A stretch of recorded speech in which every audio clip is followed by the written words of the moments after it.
Very good morning, my dear students. For today's presentation, we'll try and concentrate on Industrial Employment Standing Orders Act of 1946. This act is also otherwise simply called as Standing Orders Act of 1946. இன்னைக்கு இந்த presentationல industrial employment standing orders act of 1946 அப்படிங்கிற ஒரு சட்டம் என்ன சொல்லுது அப்படிங்கிறத நம்ம பார்ப்போம்.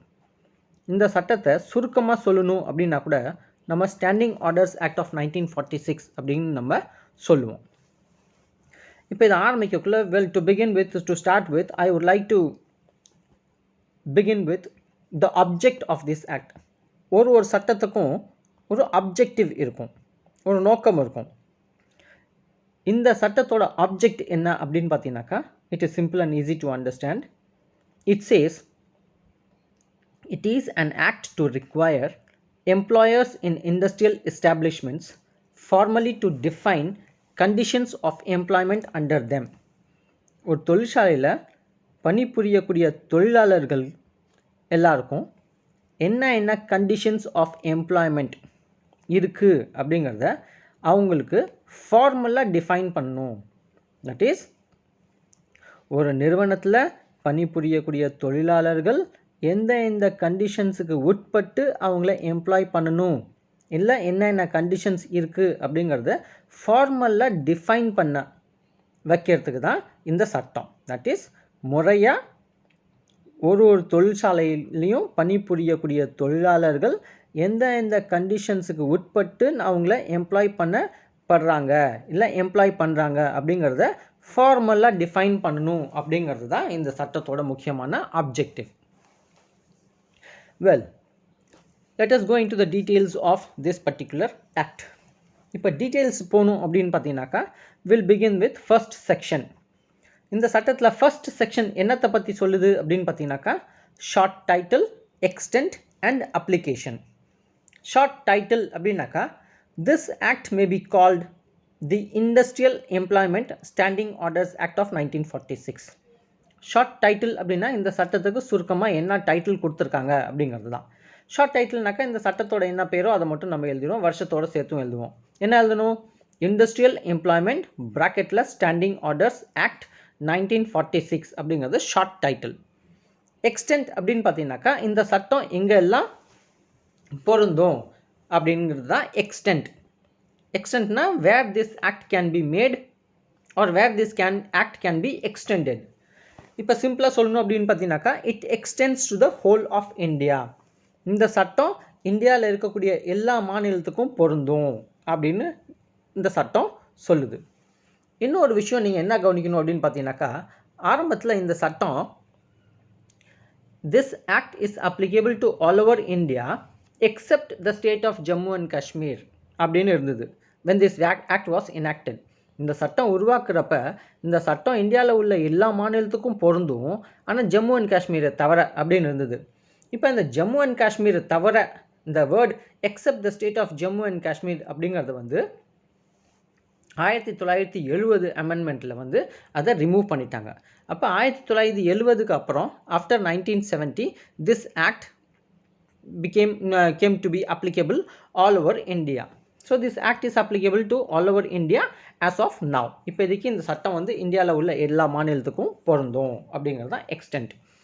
அப்போ அடுத்தது அப்ளிகேஷன் அப்படின்னு சொல்கிறாங்க. அப்ளிகேஷன்னா என்னன்னு பார்த்தீங்கன்னாக்கா, எந்த நிறுவனத்துக்கு இந்த சட்டம் பொருந்தும், this act can be applied or can be made applied to which or where அப்படிங்கிறத பற்றி தான் அப்ளிகேஷனை பற்றி நம்ம பார்க்க போகிறோம்.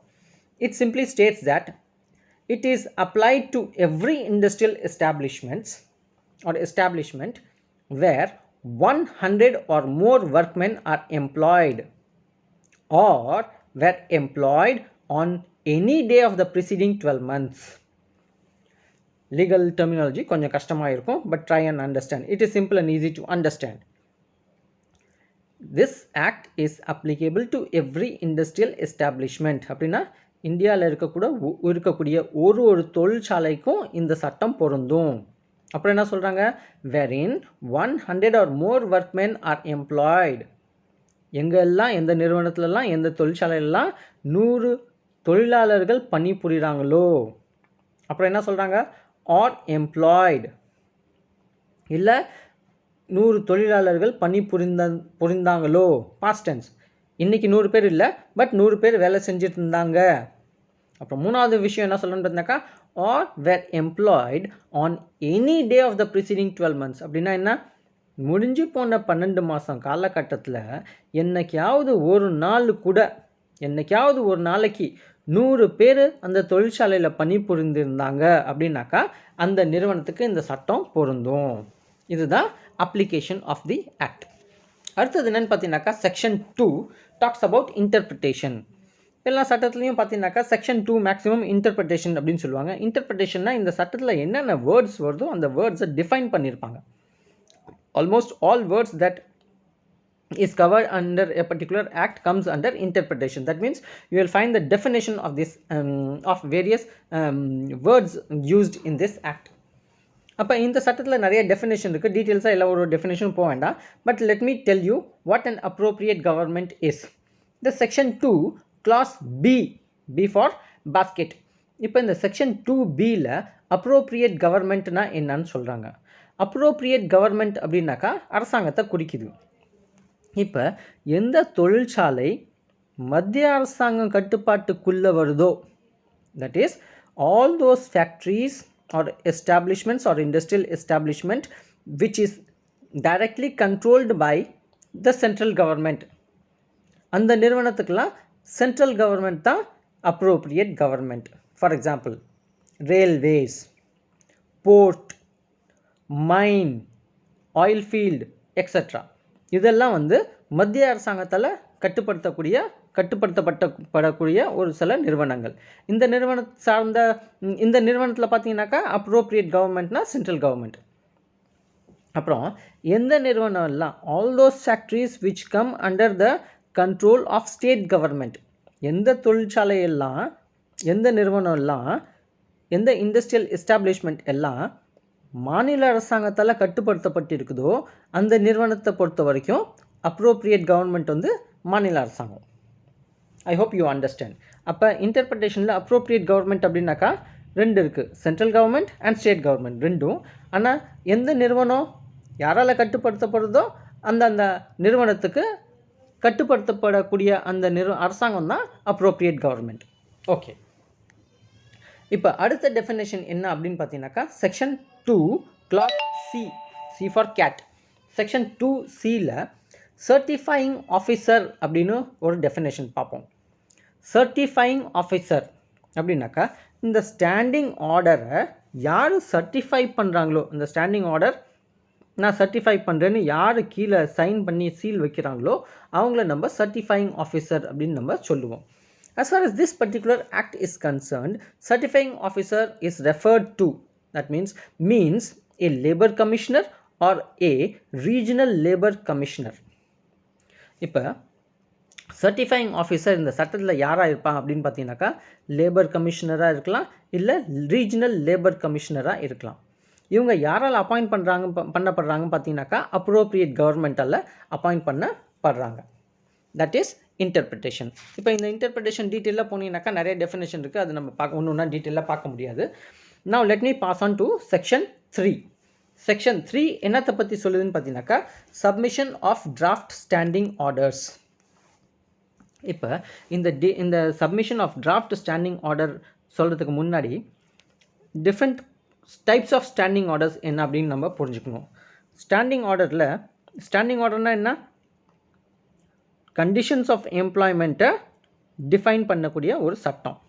ஓகே, டே டு டே அட்மினிஸ்ட்ரேஷனுக்கு தேவைப்படக்கூடிய ரூல்ஸ் அண்ட் ரெகுலேஷன்ஸ் அது எங்கெல்லாம் இருக்கோ அது ஸ்டாண்டிங் ஆர்டர் அப்படின்னு சொல்லுவோம். இப்போ ஸ்டாண்டிங் ஆர்டர் நம்ம கிளாஸிஃபை பண்ணணும் அப்படின்னாக்கா டிராஃப்ட் ஸ்டாண்டிங் ஆர்டர்னு ஒன்று இருக்குது, மாடல் ஸ்டாண்டிங் ஆர்டர்னு ஒன்று இருக்குது, சர்டிஃபையிங் ஸ்டாண்டிங் ஆர்டர்னு ஒன்று இருக்குது. இப்போ இந்த செக்ஷன் 3 எக்ஸ்பிளைன் பண்ணுறதுக்கு முன்னாடி now let me explain you or tell you or help you understand what is meant by draft standing order, model standing order and certified standing order. இப்போ model standing ஆர்டர்னால் என்னன்னு சொல்கிறேன். இப்போ ஒரு நிறுவனத்துக்கு எந்த ஸ்டாண்டிங் ஆர்டர் பொருந்தணும், இந்த ஸ்டாண்டிங் ஆர்டரில் என்னெல்லாம் விஷயம் இருக்கணும், என்னெல்லாம் கண்டென்ட்ஸ் இருக்கணும் அப்படின்னு முடிவு பண்ணணும் அப்படின்னாக்கா யோசனை பண்ணிட்டு போயிட்டே இருந்தாக்கா எல்லா விஷயமும் நீங்கள் இன்கார்பரேட் பண்ணலாம். பட் மாடல் ஸ்டாண்டிங் ஆர்டர்னு ஒன்று இருக்குது. தட் இஸ் மாதிரி, சாம்பிள், அது மாடல் அப்படின்னு நம்ம சொல்லுவோம். இப்போ மாடல் ஸ்டாண்டிங் ஆர்டர்னாக்கா நீங்கள் வீடு கட்டுறதுக்கு முன்னாடி ஒரு பிளான் ரெடி பண்ணுவோம். பிளானை பார்த்தீங்கன்னாக்கா நம்ம வீட்டோட மாடல் இப்படி தான் இருக்கும்னு நம்ம சொல்லணும். அதே மாதிரி மாடல் அப்படின்னாக்கா மாதிரி. இந்த மாடல் ஸ்டாண்டிங் ஆர்டரில் என்னெல்லாம் விஷயம் இருக்கோ அதுதான் நீங்கள் ஸ்டாண்டிங் ஆர்டரில் கொண்டு வரணும். ஓகே, இப்போ ஸ்டாண்டிங் ஆர்டரில் மாடல் ஸ்டாண்டிங் ஆர்டரில் இருக்கக்கூடிய ஒரு விஷயத்தையும் ஒரு விஷயமும் விடாமல் எல்லா விஷயத்தையும் நீங்கள் ஸ்டாண்டிங் ஆர்டரில் கவர் பண்ணணும். இது வந்து மாடல் ஸ்டாண்டிங் ஆர்டர். அடுத்தது டிராஃப்ட் ஸ்டாண்டிங் ஆர்டர். இதை டிராஃப்ட் ஸ்டாண்டிங் ஆர்டர்னு ஏன் சொல்கிறோம் அப்படின்னு பார்த்தீங்கன்னாக்கா, இப்போ நான் ஒரு ஃபேக்ட்ரி ஆரம்பிக்கிறேன். இந்த ஃபேக்ட்ரியில் வந்து ஸ்டாண்டிங் ஆர்டர் நான் உருவாக்கணும். இப்போ ஸ்டாண்டிங் ஆர்டர் உருவாக்கணுன்னாக்கா நான் எப்படி உருவாக்குவேன்? மாடல் ஸ்டாண்டிங் ஆர்டர் எப்படி இருக்கோ, மாதிரி ஸ்டாண்டிங் ஆர்டர் எப்படி இருக்கோ அதை பேஸ் பண்ணி நான் டிராஃப்ட் ரெடி பண்ணுவேன். என் நிறுவனத்துக்கு என்ன ஸ்டாண்டிங் ஆர்டர் அப்ளை ஆகுமோ அதை நான் ரெடி பண்ணுவேன். இப்போ என் நிறுவனத்துக்கு அப்ளை ஆகக்கூடிய நான் அப்ளை பண்ணணுன்னு விரும்பக்கூடிய ஸ்டாண்டிங் ஆர்டரை நான் ப்ரிப்பேர் பண்ணிட்டேன் அப்படின்னாக்கா அதை என்ன சொல்லுவாங்க? டிராஃப்ட் ஸ்டாண்டிங் ஆர்டர்னு சொல்லுவாங்க. அதை ஸ்டாண்டிங் ஆர்டர் சொல்ல மாட்டாங்க, அதை டிராஃப்ட் ஸ்டாண்டிங் ஆர்டர் அப்படின்னு நம்ம சொல்லுவோம். இப்போ டிராஃப்ட் ஸ்டாண்டிங் ஆர்டர் தான் நம்ம இந்த சர்டிஃபையிங் ஆஃபீஸருக்கு அனுப்புகிறோம். இந்த சர்டிஃபையிங் ஆஃபீஸரு ஒரு சில ப்ரொசீஜர் இருக்குது, அதை நம்ம பார்ப்போம். சர்டிஃபையிங் ஆஃபீஸரு எப்போ அந்த டிராஃப்ட் ஸ்டாண்டிங் ஆர்டரில் கையெழுத்து போட்டு சீல் போட்டு கொடுக்குறாரோ அந்த டிராஃப்ட் ஸ்டாண்டிங் ஆர்டர் சர்டிஃபையிங் ஸ்டாண்டிங் ஆர்டராக மாறிடுது. அப்போ மாடல் ஸ்டாண்டிங் ஆர்டர்னால் என்னென்னு பார்த்துருக்கோம், டிராஃப்ட் ஸ்டாண்டிங் ஆர்டர்னால் என்னென்னு பார்த்துருக்கோம், இப்போ certified standing order na என்னன்னு பார்த்திருக்கோம், right? Okay, now let me come into the detail with regard to section 3 submission of draft standing order. இப்போ ஒரு நிறுவனத்துக்கு ஸ்டாண்டிங் ஆர்டர் நீங்கள் டிராஃப்ட் ரெடி பண்ணுறதுக்கு நீங்கள் சர்டிஃபையிங் ஆஃபீஸர்கிட்ட சப்மிட் பண்ணி சர்டிஃபை பண்ணி வாங்கணும், சர்டிஃபிகேட்டாக அதை வாங்கணும். இப்போ அதுக்கு என்ன ப்ரொசீஜர் அப்படின்னு பார்த்தீங்கன்னாக்கா, within 6 months from the date on which the act becomes applicable to an industrial establishment, எந்த நிறுவனத்தில் இந்த ஸ்டாண்டிங் ஆர்டர் அப்ளை ஆகணும்னு நீங்கள் நினைக்கிறீங்களோ 6 மாதத்துக்குள்ளே அந்த எம்ப்ளாயர் சர்டிஃபையிங் ஆஃபீஸர்கிட்ட 5 copies of draft standing order submit பண்ணணும். That is the employer who proposes a draft standing order for his company or for his industrial establishment shall submit 5 copies of the draft standing order to the certifying officer. certifying officerட்ட 5 copy submit பண்ணணும். இது number 1. ரெண்டாவது என்னன்னு பார்த்தீங்கன்னாக்கா, provision shall be made in such draft for every matter set out in the schedule. இதுக்கு முன்னாடி உள்ள ஒரு ப்ரெசன்டேஷனில் ஸ்டாண்டிங் ஆர்டர் என்னன்னு மீனிங் பார்த்தோம், கண்டென்ட்ஸ் ஆஃப் ஸ்டாண்டிங் ஆர்டர் என்னன்னு பார்த்தோம். இப்போ ஸ்டாண்டிங் ஆர்டரில் all matters relating to matters set out in the schedule section 2Gயில் ஸ்டாண்டிங் ஆர்டர்னா என்னன்னு டிஃபைன் பண்ணிருக்கு. ஸ்டாண்டிங் ஆர்டர்னா என்ன? All matters set out in the schedule. இந்த சட்டத்தில் ஒரு ஷெட்யூல் ஒன்று கொடுத்துருக்காங்க, அந்த ஷெட்யூலில் என்னெல்லாம் விஷயம் இருக்கோ அந்த விஷயம் எல்லாம் கவர் ஆகணும் அப்படின்னு சொல்கிறாங்க.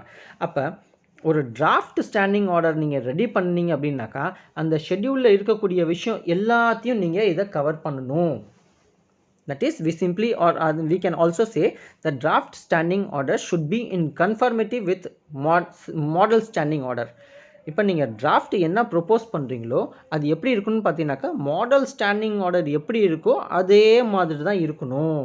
தட் இஸ் அதில் மாடல் ஸ்டாண்டிங் ஆர்டரில் இருக்கக்கூடிய விஷயம் எல்லாம் டிராஃப்ட் ஸ்டாண்டிங் ஆர்டரில் இருக்கணும் அப்படின்னு சொல்கிறாங்க. இப்போ மூணாவது விஷயம் என்னன்னு பார்த்தீங்கன்னாக்கா, the draft standing order submitted under this section shall be accompanied by a statement giving prescribed particulars of the workmen employed. அப்படின்னா இந்த டிராஃப்ட் ஸ்டாண்டிங் ஆர்டர் நீங்கள் வந்து சர்டிஃபையிங் ஆஃபீஸர்கிட்ட நீங்கள் சப்மிட் பண்ணக்குள்ளே இந்த டிராஃப்ட் ஸ்டாண்டிங் ஆர்டரோட சேர்ந்து ஒரு ஸ்டேட்மெண்ட்டும் ஒன்று போகணும்.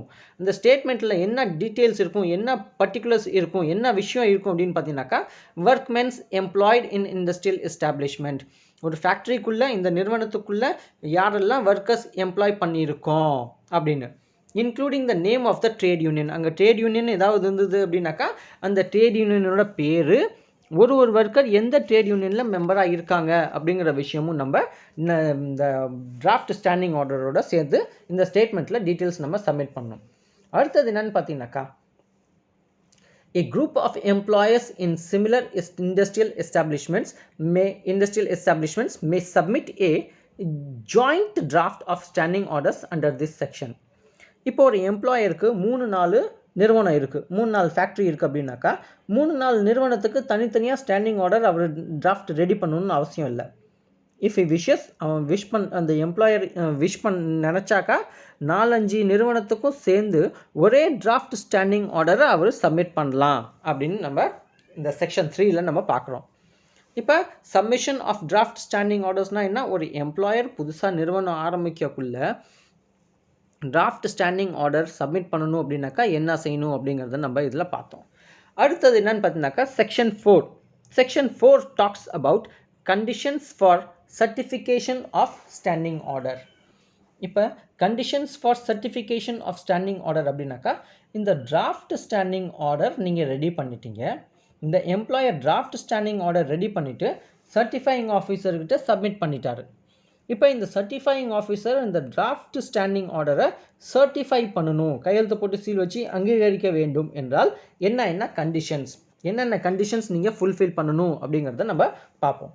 இதில் 2 முக்கியமான கண்டிஷன்ஸ் சொல்லியிருக்காங்க, A and B. Condition A என்ன சொல்கிறாங்க அப்படின்னு பார்த்தீங்கன்னாக்கா, provision is made therein for every matter set out in the schedule which is applicable to industrial establishment. ஏற்கனவே சொன்னது தான், இண்டஸ்ட்ரியல் எஸ்டாப்ளிஷ்மெண்ட்டுக்கு பொருந்தக்கூடிய மாடல் ஸ்டாண்டிங் ஆர்டரில் என்னெல்லாம் விஷயம் கவர் பண்ணியிருக்காங்களோ எல்லா விஷயமும் right from A to Z 1 to 100 எல்லா விஷயமும் டிராஃப்ட் ஸ்டாண்டிங் ஆர்டரில் கவர் ஆகியிருக்க வேண்டும். இது கண்டிஷன் நம்பர் 1. கண்டிஷன் நம்பர் B என்ன சொல்கிறாங்கன்னு பார்த்தீங்கன்னாக்கா, the standing orders are otherwise in conformity with the provisions of this act. இந்த டிராஃப்ட் ஸ்டாண்டிங் ஆர்டர் வந்து இன் கன்ஃபர்மிட்டி என்ன மாதிரி எப்படி இருக்கணும்னு பார்த்தீங்கன்னாக்கா, in conformity with the provisions of this act. இந்த சட்டத்தில் என்னெல்லாம் ப்ரொவிஷன்ஸ் கொடுத்துருக்காங்களோ அந்த ப்ரொவிஷன்ஸ்க்கு ஈக்குவேட் ஆகிருக்கணும், அதெல்லாம் நீங்கள் டச் அப் ஆன் பண்ணியிருக்கணும் அப்படின்னு நம்ம தெரிஞ்சுக்கலாம். இந்த செக்ஷன் 4ல் அதை தெரிஞ்சுக்கலாம். அப்போ conditions for certification of standing ஆர்டர்னாக்கா, ஒரு டிராஃப்ட் ஸ்டாண்டிங் ஆர்டர் சர்டிஃபை ஆக வேண்டும் என்றால் என்னென்ன கண்டிஷன்ஸ் நீங்கள் ஃபுல்ஃபில் பண்ணணும் அப்படிங்கிறத செக்ஷன் 4ல் நம்ம பார்க்குறோம். இப்போ section 5 certification of standing order. Certification of standing ஆர்டர்னா, அந்த டிராஃப்ட் ஸ்டாண்டிங் ஆர்டர் நீங்கள் சர்டிஃபை ஆஃபீஸர்கிட்ட சப்மிட் பண்ணுறீங்க இல்லையா, அந்த டிராஃப்ட் ஸ்டாண்டிங் ஆர்டர் சர்டிஃபை ஆக வேண்டும் என்றால் என்ன ப்ரொசீஜர், என்ன நடக்கும் அப்படிங்கிறத நம்ம இந்த சிஸ்டமேட்டிக்காக ஸ்டெப் பை ஸ்டெப்பாக பார்ப்போம். இப்போ on receipt of the draft standing order, the certifying officer shall forward a copy to the trade union. இப்போ சர்டிஃபைங் ஆஃபீஸருக்கு ஒரு draft standing order copy 5 copy அனுப்புன்னு சொன்னாலே அந்த 5 காப்பி இவருக்கு சர்டிஃபைங் ஆஃபீஸருக்கு வந்துடுச்சு. இப்போ வந்ததுக்கப்புறம் ரிசீவ் பண்ணதுக்கப்புறம் என்ன பண்ணுவான்னு பார்த்தீங்கன்னாக்கா, அதுலேருந்து ஒரு காப்பி எடுத்து அந்த ஃபேக்ட்ரியில் எந்த நிறுவனத்துக்கு இந்த ஸ்டாண்டிங் ஆர்டர் பொருந்தணுமோ அந்த நிறுவனத்தில் இருக்கக்கூடிய ட்ரேட் யூனியனுக்கு அனுப்புவார். ட்ரேட் யூனியன் ரெப்ரசன்டேட்டிவ்க்கு அனுப்புவார். அந்த ஃபேக்ட்ரியில் ட்ரேட் யூனியன் இல்லை அப்படின்னாக்கா ஒர்க்கர்ஸோட ரெப்ரசன்டேட்டிவ் ஒர்க்கர்ஸுக்கும் ஒன்று அனுப்புவார். இதை ஒரு காப்பி அனுப்பக்குள்ளே ஒரு நோட்டீஸையும் சேர்த்து அனுப்புவார். நோட்டீஸ்னால் ஒரு ப்ரிஸ்கிரைப்டு ஃபார்மேட்டில் நோட்டீஸும் சேர்த்து அனுப்புவார். என்னன்னு பார்த்தீங்கன்னாக்கா, இந்த ஸ்டாண்டிங் ஆர்டர் உங்கள் நிறுவனத்துக்கு உங்களோட எம்ப்ளாயர் இந்த டிராஃப்ட் ஸ்டாண்டிங் ஆர்டர் பொருந்த வைக்கணும் அப்படின்னு என்கிட்ட சர்டிஃபிகேஷனுக்கு அனுப்பிச்சிருக்காரு. இதோட சேர்த்து நான் உங்களுக்கு ஒரு காப்பி அனுப்புகிறேன். ஏன்னாக்கா இந்த கண்டிஷன்ஸ்லாம் உங்கள் நிறுவனத்துக்கு ஒத்து வரதுக்கு முன்னாடி உங்களோட அப்ஜெக்ஷன்ஸ் ஏதாவது இருக்கான்னு கேட்குறேன், உங்களுக்கு ஆட்சேபனை ஏதாவது இருக்கா அப்படின்னு நான் கேட்குறேன் அப்படின்னு ஒரு ஃபார்மேட் ஒன்று அனுப்புவார். இப்போ இந்த ஃபார்மேட்டை பார்த்துட்டு இந்த காப்பியை பார்த்தோன்னா ஒர்க்மேன் இல்லைனாக்கா ட்ரேட் யூனியன் என்ன பண்ணணும்னு பார்த்தீங்கன்னாக்கா, இந்த கண்டிஷன்ஸ்லாம் எங்களுக்கு பொருந்தும், இந்த கண்டிஷன்லாம் எங்களுக்கு பொருந்தாது, என்னெல்லாம் பார்க்கணுமோ என்னெல்லாம் கோத்ரூ பண்ணணுமோ பண்ணிவிட்டு அவங்களோட அப்ஜெக்ஷன்ஸ் ஏதாவது இருந்தால் ஆட்சேபனை ஏதாவது இருந்தாக்கா they have to submit it to him within 15 days from the receipt of the notice. Certifying ஆஃபீஸர்கிட்டேருந்து நோட்டீஸ் என்னைக்கு வருதோ அன்னையிலேருந்து கரெக்டாக 15 டேஸ்க்குள்ளே, அன்னையிலேருந்து கரெக்டாக 15 நாளுக்குள்ளே இவங்களோட ஆட்சேபனையை சர்டிஃபைங் ஆஃபீஸருக்கு தெரிவிச்சிடணும். இது கண்டிஷன் நம்பர் 1. தென் ரெண்டாவது கண்டிஷன் என்னன்னு பார்த்தீங்கன்னாக்கா, after giving the employer and the trade union or such other representatives of the workman as may be prescribed an opportunity of being heard, the certifying officer shall decide whether or not any modification or addition to the draft submitted by the employer is necessary. அப்போ என்ன சொல்கிறாங்க? And at last he shall make an order in writing accordingly. இப்போ ஆட்சேபனை அவங்க trade யூனியன்கிட்டேருந்தோ இல்லை trade union representative கிட்டேருந்தோ இல்லை group of workmen கிட்டேருந்தோ ஒரு reply certifying ஆஃபீஸர்கிட்ட வந்துச்சு. சர்டிஃபைங் ஆஃபீஸர்கிட்ட வந்ததுக்கப்புறம் ஏன் இதை செய்கிறான்னு பார்த்தாக்கா, employees should be given an opportunity to be heard. இப்போ எம்ப்ளாயர் டிராஃப்ட் ஸ்டாண்டிங் ஆர்டர் அனுப்பிச்சிருக்காரு. அவர் எம்ப்ளாயிக்கிட்ட கன்சல்ட் பண்ணாரா இல்லையான்னு இவருக்கு தெரியாது. எம்ப்ளாயிக்காக உருவாக்கப்பட்ட கண்டிஷன்ஸ், எம்ப்ளாயி தான் அந்த கண்டிஷன்ஸை ஃபாலோ பண்ணணும். அப்போ அவங்களோட கருத்தை நம்ம கேட்போம் அப்படிங்களுக்கு அவங்களுக்கு ஒரு ஆப்பர்ச்சுனிட்டி ஆஃப் பீங் ஹர்ட், அவங்க தரப்பு விவாதத்தை கேட்கறதுக்கு ஒரு வாய்ப்பு கொடுக்கறதுக்காக இவர் சர்டிஃபைங் ஆஃபீஸர் ஒரு காப்பி அனுப்புகிறாரு. இப்போ அவங்கள்ட்டேருந்து பதில் வந்ததுக்கப்புறம், that is employees or trade யூனியன்ட்டேருந்து பதில் வந்ததுக்கப்புறம் இப்போ சர்டிஃபைங் ஆஃபீஸர் தான் முடிவு பண்ணும். எம்ப்ளாயீஸ் கொடுத்த சஜஷன்ஸை, எம்ப்ளாயீஸ் தெரிவித்த ஆட்சேபனையை, எம்ப்ளாயீஸ் என்னென்ன சேஞ்சஸ் வேணும்னு சொல்கிறாங்களோ அந்த சேஞ்சஸ்லாம் கொண்டு வந்தாலும் கொண்டு வரலாம், இல்லைனாலும் இல்லை. அது இவர் தான் முடிவு பண்ணணும். யார்? சர்டிஃபைங் ஆஃபீஸர் தான் முடிவு பண்ணணும். இந்த சர்டிஃபைங் ஆஃபீஸர் முடிவு பண்ணதுக்கப்புறம் என்ன பண்ணுவார்? He shall make an order in writing accordingly. அக்கார்டிங்காக அவர் என்ன முடிவு பண்ணியிருக்காரோ அதுக்கு தகுந்த மாதிரி இவர் ஆர்டர் ஒன்று ப்ளேஸ் பண்ணி அனுப்பிச்சிடுவார்.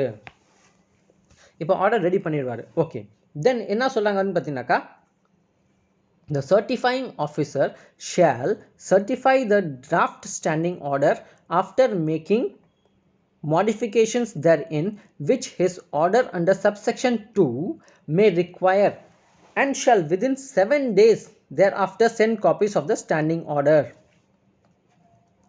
authenticated copies in the prescribed manner அப்படின்னு சொல்கிறாங்க. என்ன சொல்கிறாங்க? இந்த சர்டிஃபைங் ஆஃபீஸர் இந்த டிராஃப்ட் ஸ்டாண்டிங் ஆர்டரில் கையெழுத்து போட்டதுக்கப்புறம், ரைட், அதில் மாடிஃபிகேஷன் கொண்டு வரணும்னா கொண்டு வரலாம், கொண்டு வரலன்னா கூட கொண்டு வர தேவையில்லை.